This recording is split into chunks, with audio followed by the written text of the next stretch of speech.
This is episode 241 of Zen and the Art of Real Estate Investing with my guest, Laura Navaquin. Laura is a mother, wife, entrepreneur, speaker, and a successful real estate investor with her husband who started doing it with little to no money down. Laura, welcome to the show. Thank you. Thank you so much for having me today.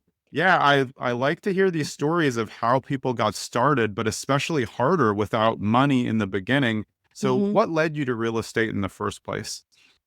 Yeah, so I say ultimately, I never saw myself in the industry or going down the road of real estate at all. It was actually my husband who had the idea. I was in the insurance industry, group Hmm. health insurance, a number of years ago, and my husband had kept, I would say, whispering in my ear, mentioning it every now and then. So to me, getting involved in real estate was potentially one day to have a second home that we rent out occasionally, Yeah, yeah, something to that, regard, and we were living in New York City at the time, and there was a conference coming through town, so I figured, "Hey, this is my opportunity, I'll sign us up for this, and, it piques his interest, let's go to this and see what it's all about." So we yeah, went to it as a four-day seminar. uh Got to hear some wonderful speakers, were introduced to some wonderful investors, brand new, some that had been in it, 20 years and had yeah, some amazing stories. Like, long story short, we were so impressed. I learned so much about real estate at that point in time, or at least as far as what's investing in real estate involved, yeah, that we ended up signing up because they were selling the mentorship, the courses and everything, the whole deal there. So we ended up signing up and we worked full time, but we were also working side gigs and everything else in New York City to pay off student loans because we both yeah, had student loans yeah. And and it's New York City, so everything and costs it's too New much. York Yeah, City, exactly. And so we used a combination of credit cards and took out a $30,000 loan to pay for the courses. And so we figured, okay, we're going to make this work, but we are going to start with wholesaling because it doesn't require any money from yeah, the start. And once we make up or start getting rolling with wholesaling, then we'll make a move or transition from that. And of course, it was a little nerve-wracking and scary, and so we were motivated and ready to go, but at the same time, in the back of my mind, I had that little voice like, "What did you really do? You're trying to pay yeah. off student loans, and then you just take out another huge loan." Um, but that was all really the start of it, and, every day my husband and I would get home from work, and we would have these study sessions, we'd read and do courses, and we'd go Yeah. to Starbucks after work and just that was our after work dates or weekends, we'd go, and we were really set to making this work, and, so ultimately, we got started with wholesaling the first couple of years, and it was great, of course, after like many things most people do, after you get 1 or 2, a couple in on the books, it gets a little easier. You get more Yeah. comfortable and more confident with what it is that you're doing, and that's how we initially got started in Yeah. real estate. There are a lot of people who say, oh, great, I'll go to a seminar and maybe I'll sign up. But they go in and a lot of people even sign up with big checks and think that the course is just going to do all the work for them. You Mhm. guys clearly knew you were going to do the work and committed to that. How do other people not fall into the trap of just thinking if they pay the big mentorship, it's just all going to make everything happen for them? Because we both know that's not the way it Mhm. works. Yeah, exactly. Exactly. I know I feel like I have that conversation with folks sometimes now that I encounter that are brand new, starting out or looking to get started. And they're like, what mentor or what should I really invest in order to make it work? Or come to me and ask questions. And of course, I try to share information with others that are starting based on the knowledge that I have gathered through the years of experience. But at the same time, I share with them if you don't have consistency with dedicating yourself to it, it's not just going to land on your plate. With Yeah. anything else, if you're trying to lose 10 pounds, we don't just Right. necessarily lose One 10 pounds. run. Exactly. Yeah. Exactly. Yeah, and I think that's important though, because people go in with different mindsets on how it's going to work. But really, when you're investing the money into a mentorship program, people think, oh, you're investing in the mentorship. You're not. You're investing in yourself because you're the Mhm. one who has to do the work. At some point, you started to get into using other people's money and more Mhm. creative finance. What led you? I mean, I know what led you to that. There was not a lot of money left with the Yes. DTI, but how did you start to get good at that? Because it's first, it's hard to get money from other people, but you starting to establish a proof of concept. And then how did you also work in creative? Yeah, so it was a combination. So now we're in 2023, the beginning of 2023. I was still working full time. We had two children. We knew that we wanted to potentially plan to grow our family a little more. And my job was very, I mean, both of our jobs were very time consuming, but late nights, weekends, so plenty of travel.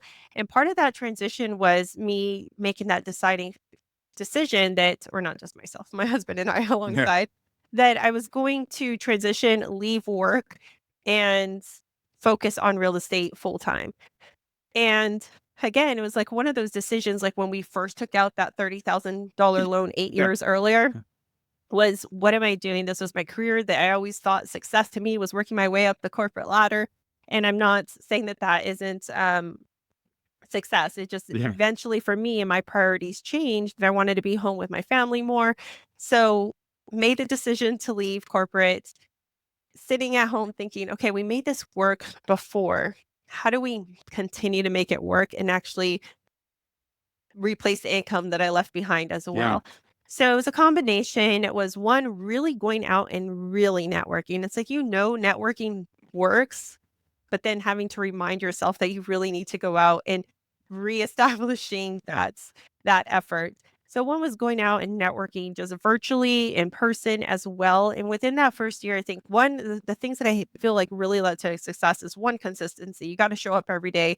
If you really want it to replace an income, you need to show up every day like it is your actual job. Yeah. Two is going out and networking. I feel like that was the what led to the most success I had in year one. And then taking some of those relationships that I had from years prior and people that I knew that used creative financing, reaching back out to them, reestablishing those relationships, relying on them for, mentorship, information, them referring me to other folks as well. And so again, just going back to that networking that really got me um amongst hard money lenders, private money lenders, getting my mind wrapped around the idea of syndication, that we knew that, okay, if we're going to scale, we need to use OPM and creative financing. Again, I use them or not say leverage them, but uh, the inspiration for me. They did it. They were just like me before, Yeah. maybe a Yeah. different story, but very similar situation. And now look at them. They have, 100 doors or whatever it may be. So it's very inspiring to me.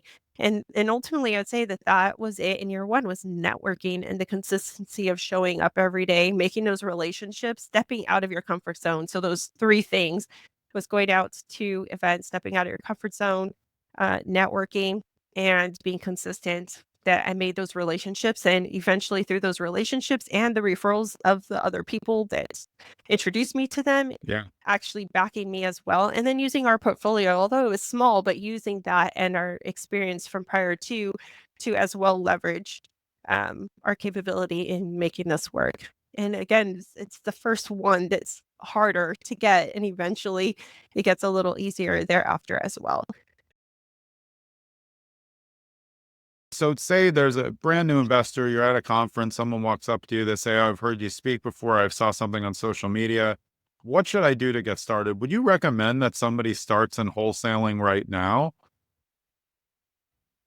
I think that starting so I do get that question pretty frequently, and I Yeah. don't necessarily think wholesaling is for everybody. Again, because I feel like some start and they have a certain idea of their success that they're going to have or a timeline, and they get discouraged so quickly. Oh, yeah, you mean Um, when they send 4 postcards and they're like, "I didn't get anything exactly. back. It This didn't wholesaling work. doesn't work." Exactly.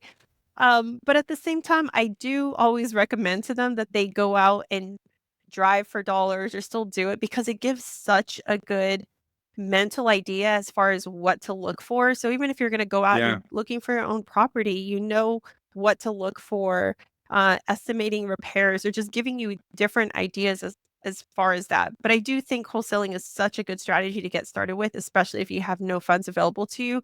But then again, another thing that I teach and share a lot as well is you don't necessarily need to wait until you have a large sum of savings to put down as a down payment because that's something that I wish I had subjected myself to a lot earlier on. Yeah. It's creative financing, and maybe we would have been able to start growing our portfolio back in 2019, or not growing. We did start growing it, but Yeah. start scaling it or using OPM instead of just saving up, because we were saving up. We were saving, $20,000, $40,000 for a down payment or whatever it may be to close on a traditional loan. Yeah, and I mean, brand new people can also go work for a larger scale wholesaler also. So you're kind of in there. It is hard. You guys had each Mhm. other and you had Mhm. the course that you took, but some people don't. And they're just, they're like, I'm a wholesaler. I'm like, how do you know what you're doing? I have no idea. So you can find even if it's not the greatest fit and you don't make a bunch of money, you're going to learn a lot by just taking all their appointments or doing the calls. So there's options out there because there's definitely wholesalers